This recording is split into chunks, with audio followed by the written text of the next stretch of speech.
Vote തേടിയെത്തിയ BJP. സ്ഥാനാർത്ഥി സുരേഷ് ഗോപിയോട് വിയോജിപ്പുകൾ തുറന്നു പറഞ്ഞ് വൈദികൻ. അവിണിശ്ശേരി ഇടവകയിലെ ഫാദർ ലിജോ ചാലിശ്ശേരിയാണ് വിയോജിപ്പ് പ്രകടിപ്പിച്ചത്. മണിപ്പൂർ വിഷയത്തിലടക്കമുള്ള ബി.ജെ.പി. നിലപാടുകൾ വൈദികൻ ചോദ്യം ചെയ്തു.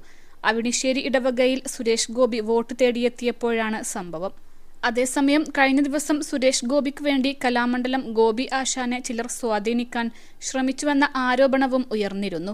സുരേഷ് ഗോപിക്ക് വേണ്ടി കലാമണ്ഡലം ഗോപി ആശാനെ സ്വാധീനിക്കാൻ ചിലർ ശ്രമിച്ചുവെന്ന് ഗോപി ആശാന്റെ മകനാണ് ഫേസ്ബുക്ക് പോസ്റ്റിൽ കുറിച്ചത്. സുരേഷ് ഗോപിയെ അനുഗ്രഹിച്ചിട്ട് പത്മഭൂഷൺ വേണ്ടെന്ന് കലാമണ്ഡലം ഗോപി ആശാൻ പറഞ്ഞുവെന്നും ചില VIP-കൾ സുരേഷ് ഗോപിക്ക് വേണ്ടി അച്ഛനെ സ്വാധീനിക്കാൻ ശ്രമിക്കുകയാണെന്നും മകൻ രഘുരാജിന്റെ ഫേസ്ബുക്ക് പോസ്റ്റിൽ ആരോപിച്ചിരുന്നു. വിഷയം വലിയ ചർച്ചയായതോടെ അദ്ദേഹം പോസ്റ്റ് പിൻവലിച്ചു.